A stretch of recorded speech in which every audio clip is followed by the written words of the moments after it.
Hello everyone, welcome to my channel. I am Neha Narang. तो आइए आज की क्लास स्टार्ट करते हैं। आज की क्लास में हम बालकृष्ण बुआ इचलकरंजीकर के बारे में पढ़ेंगे। इनका जीवन जो है काफ़ी संघर्षों से भरा रहा। इन्होंने संगीत शिक्षा लेने के लिए काफ़ी जगह भ्रमण भी किया। काफ़ी गुरुओं से इन्होंने संगीत की शिक्षा जो है प्राप्त की। हर गुरु से संगीत की शिक्षा जब इन्होंने प्राप्त की तो एक अनोखी ही कहानी जो है रहती थी वहाँ पर। जैसे एक बार एक किसी गुरु से संगीत की शिक्षा लेने गए तो उनकी पत्नी, जिनसे संगीत की शिक्षा लेते थे, जो उनके गुरु थे, जो गुरु की पत्नी थी, वो काफ़ी विचित्र स्वभाव की थी। वो क्या करती थी, जब वो बालकृष्ण बुआ जी संगीत सीख रहे होते थे तो वो तानपुरे के तार को तोड़ दिया करते थे। और एक छोटी सी कहानी एक और भी है कि एक बार एक किसी गुरु से संगीत की शिक्षा ले रहे थे तो उन गुरुओं ने इनको यहाँ तक ये कह डाला कि नालायक जो कलाकार होते हैं वो इस जन्म में संगीत की शिक्षा जो है कदापि भी नहीं प्राप्त कर सकते। तो ये सब किसने कहा, कौन से गुरु ने इनको ये बातें कब कही, तो ये सब जानने के लिए आप इस वीडियो को कंप्लीट देखें। और मेरी सबसे रिक्वेस्ट है कि आप इस वीडियो को ज़रूर से ज़रूर पूरा देखें, आपको बहुत कुछ जो है सीखने को मिलेगा। तो अब तक जिसने मेरे चैनल को सब्सक्राइब नहीं किया है तो चैनल को ज़रूर सब्सक्राइब करें। तो आइए पढ़ते हैं इनके जीवन के बारे में। उत्तम गायक एवं गायन कला मर्मज्ञ श्री इचलकरंजीकर अखिल भारत के संगीत कला कोविदों की प्रथम श्रेणी में गिने जाते हैं। इनको प्रसिद्ध संगीताचार्य पंडित विष्णु दिगंबर पुलस्कर के गुरु होने का सौभाग्य प्राप्त है। जो विष्णु दिगंबर पुलस्कर जी हैं, ये काफ़ी प्रसिद्धि प्राप्त की इन्होंने संगीत जगत में। उनके जो गुरु रहे हैं वो बालकृष्ण बुआ जी रहे हैं। तो इनका जन्म जो है कोल्हापुर के पास चंदूर नामक गांव में यानी कि रामचंद्र बुआ के यहाँ सन 1849 में हुआ था।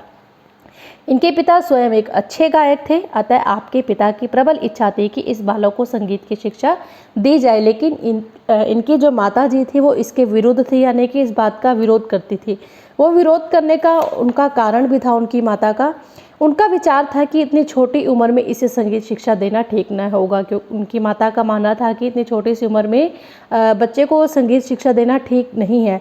तो इसी प्रश्न को लेकर पति पत्नी में कुछ दिन झगड़ा चलता रहा और इस विवाद में 3 वर्ष निकल गए, यानी कि 3 वर्ष तक ऐसे ही निकल गए और इस बात का झगड़ा चलता रहा कि इनको संगीत की शिक्षा ना दी जाए। दैव इच्छा से आपकी माता का जो है देहांत हो गया और फिर अपनी संगीत जिज्ञासा ये पूरी करने के लिए बालकृष्ण जी भ्रमण को निकल पड़े। ये घर छोड़कर आप महिसाल पहुँचे। वहाँ विष्णु बुआ भोग लेकर नामक एक प्रसिद्ध गायक रहते थे। उन्होंने इस संगीत जिज्ञासी बालक को आश्रय दिया और उस समय बालकृष्ण की आयु सिर्फ 10 वर्ष की थी केवल। मधुर आवाज़ में संगीत साधना की इच्छा के साथ साथ एक प्रसिद्ध गायक के शिक्षण की विशेषता भी मिल गई। अतः 2 वर्ष में ही बालकृष्ण ने बहुत कुछ सफलता जो है प्राप्त कर ली। कुछ समय बाद ये अपने पिता के आग्रह पर उनके पास चले गए, किंतु 1 वर्ष के भीतर उनका भी निधन हो गया।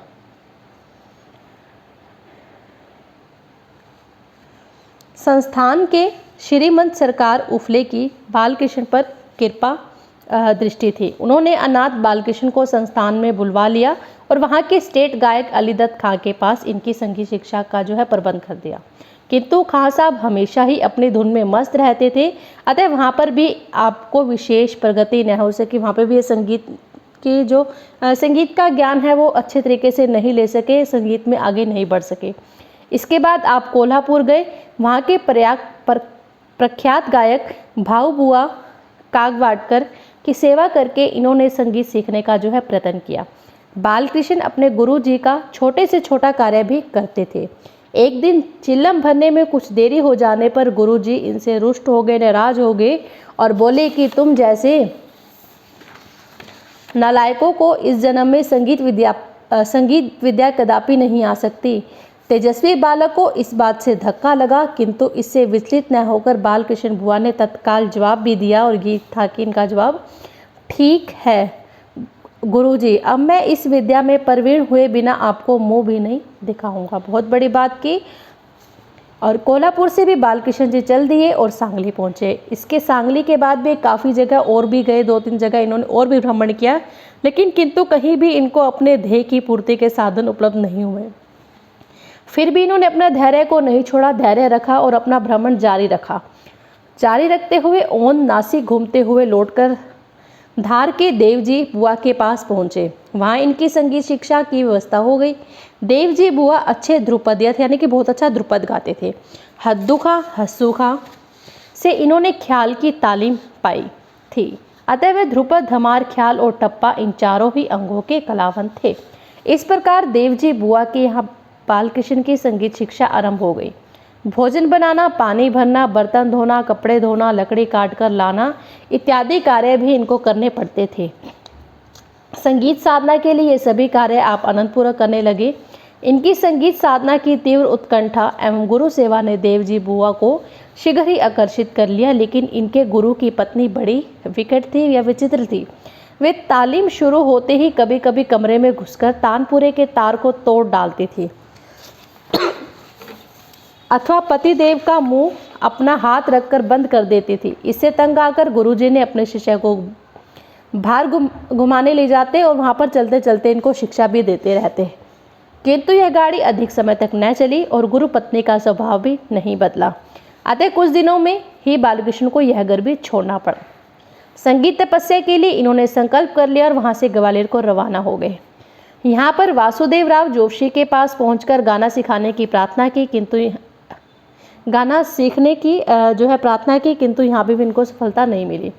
बालकृष्ण जी की संगीत शिक्षा यात्रा फिर से आरंभ हो गई। एक दिन स्वप्न में शारदा माता ने उनसे कहा, तू क्यों भटक रहा है? काशी क्षेत्र में जा, वहाँ तुझे जोशी बुआ से स्थायी संगीत शिक्षा मिलेगी। उधर जोशी बुआ को भी ऐसी ही प्रेरणा मिली कि तुझे इस बालक को संगीत शिक्षा देनी चाहिए। फलतः काशी पहुंचकर इन्होंने नियमित रूप से संगीत की शिक्षा ली। परिश्रम का वृक्ष फला फूला और कुछ ही समय में बालकृष्ण बुआ गायनाचार्य बन गए। संगीत कला के प्रदर्शनों आदि से इनको जो कुछ पारिश्रमिक मिलता उसे अपने गुरु को ही भेंट कर देते थे। इस प्रकार संगीत प्रवीण होकर तथा गुरु का आशीर्वाद प्राप्त करके इन्होंने समस्त हिंदुस्तान व नेपाल का भ्रमण किया और बम्बई में इन्होंने अपना गायन समाज की स्थापना की और संगीत दर्पण नामक का एक मासिक पत्र भी निकाला। किंतु श्वास रोग के कारण इनको बम्बई छोड़नी पड़ी। बाद में ये ऑन स्टेट के वैतनिक गायन हो गए। फिर मिरज के अधिपति से इनकी मुलाकात हुई और उनकी औषधि के द्वारा इनको श्वास रोग भी दूर हो गया। अतः मिरज छोड़कर ऑन स्टेट गायक नियुक्त हो गए। प्रातःकाल अपना रियाज करते और दिन में शिष्यों को पढ़ाते।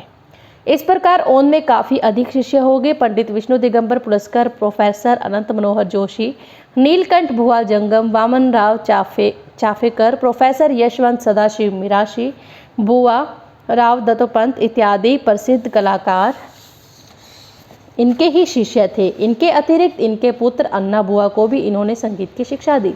कुछ समय बाद इन्होंने मिरज छोड़कर इचलकरंजी में स्थायी रूप से राजगायक की पदवी स्वीकार कर ली और तभी से ये इचलकरंजी कर के नाम से प्रसिद्ध हो गए। और फिर इन्होंने समस्त भारत की यात्रा करके यश प्राप्त किया। इस बीच इनको भारी आघात लगे। इन्होंने एकमात्र पुत्र का निमोनिया से यकायक देहांत हो गया। तदंतर इनकी एक पुत्री भी चल बसी। इन विपत्तियों से इनके स्वास्थ्य को बड़ी हानि पहुंची, जिसके फलस्वरूप सन 1926 में ये स्वर्गवासी हो गए। Thank you.